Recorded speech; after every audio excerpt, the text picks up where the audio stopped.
ہیں۔ تو اوقاف کے تعلق سے اس سے پہلے بھی ہمارے علماء اور محققین و مفسرین محدثین نے قلم فرسائی کی ہے، یہ کوئی نئی بات نہیں ہے، لیکن مفتی صاحب نے وقف ترمیمی بل 2025 کے حوالے سے جو کتاب لکھی ہے یہ پہلی تصنیف ہے۔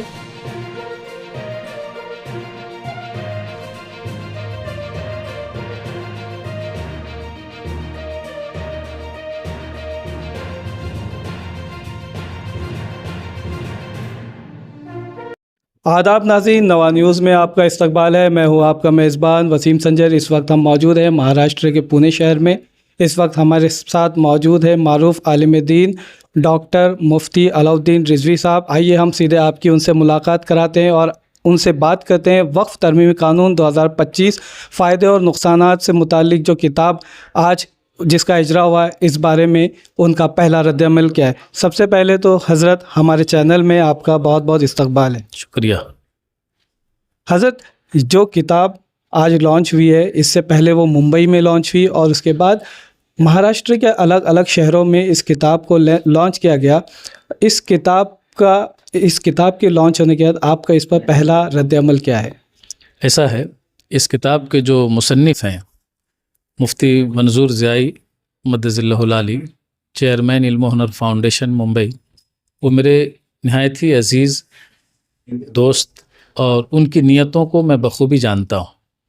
آپ کشادہ قلبی سے کام کرتے ہیں، امت کے لیے کام کرتے ہیں، ملک کے لیے کام کرتے ہیں، ملت کے لیے کام کرتے ہیں۔ میں نے اس کتاب کو جہاں تک دیکھا، ایسی کوئی بات نہیں ہے کہ جس پر قیل و قال کی ضرورت ہو۔ کتاب اچھی ہے، اچھے موضوع پر آپ نے قلم فرسائی کی ہے اور معلوماتی کتاب ہے، اور سب سے اہم چیز یہ ہے کہ اوقاف کے تعلق سے مفتی موصوف نے جو لکھا ہے وہ لاجواب تحریر ہے۔ میں انہیں اس کے لیے دل کی اتھاہ گہرائی سے مبارکباد پیش کرتا ہوں۔ مفتی صاحب، وقف جو ہے ایک بہت ہی حساس موضوع ہے، بہت ہی سلگتا ہوا موضوع ہے۔ پورے مہاراشٹر میں، پورے ملک میں اس پر بحث چل رہی ہے، اور جب سے یہ قانون سامنے آیا اس پر بھی بحث چل رہی ہے۔ ہم یہ جاننا چاہیں گے کہ اس سے پہلے بھی کوئی اس پر کتاب لکھی گئی ہے، یا اس کتاب میں ان سے الگ بات کیا ہے؟ نہیں، اوقاف کے تعلق سے اسلامک لٹریچرس میں باضابطہ ہمارے مصنفین نے، فقہاء اسلام نے باضابطہ ابواب باندھا ہے، اس پر مفصل گفتگو کی ہے کہ اوقاف کا استعمال کیسے ہو، اوقاف کے استعمال کے طریقے کیا ہیں، اوقاف سے ہونے والی جو آمدنی ہوتی ہے اس کو کہاں کہاں خرچ کر سکتے ہیں۔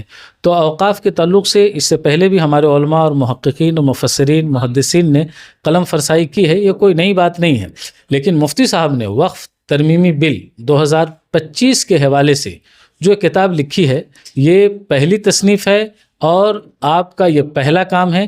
اس کے لیے ملت کے ہر علماء کو چاہیے کہ آپ کو مبارکباد دینی چاہیے، اور اگر کوئی بات کتاب کے اندر قابل اعتراض ہے تو براہ راست مفتی صاحب سے رابطہ کریں، وہ ہم سے رابطہ کریں، اس کا انتہائی معقول جواب دیں گے، اور شرعی تقاضوں کے موافق اگر اس میں کسی طرح کی کوئی کمی ہے تو میں اپنے علماء سے گزارش کروں گا کہ وہ نشاندہی کرے، اصلاح ان کی قبول کی جائے گی۔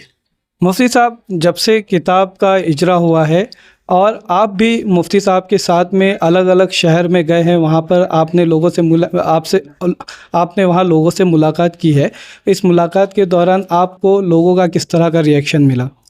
میں نے اس کتاب کے تعلق سے لوگوں میں جو جنون دیکھا وہ ناقابل بیان ہے۔ اس جنون کے لیے مفتی صاحب سے جو لوگوں کے تعلق سے، لوگوں کی طرف سے جو محبت دیکھی ہے وہ یقیناً قابل تعریف ہے، اور میں سمجھتا ہوں کہ اس کتاب کی جب اشاعت ہو گئی ہے، جوں لوگوں تک، اسکالرس تک، اسٹوڈنٹس تک، بچوں تک اور ہماری کمیونٹی کے دانشمند طبقہ تک یہ کتاب پہنچے گی، میں سمجھتا ہوں کہ وقف ترمیمی بل کو سمجھنے میں پہلے سے زیادہ آسانی ہوگی۔ تو ناظرین، ابھی آپ نے دیکھا اس وقت ہمارے ساتھ موجود تھے ڈاکٹر مفتی علاء الدین رضوی صاحب۔ انہوں نے وقف کی کتاب کے تعلق سے بات کی، اور جو موجودہ حالات ہے اس سلسلے میں بھی انہوں نے بات کی اور اس پر روشنی ڈالی۔ آپ اسی طرح کی خبریں دیکھنے کے لیے ہمارے چینل کو لائک، شیئر اور سبسکرائب کرنا نہ بھولیں۔ بہت بہت شکریہ۔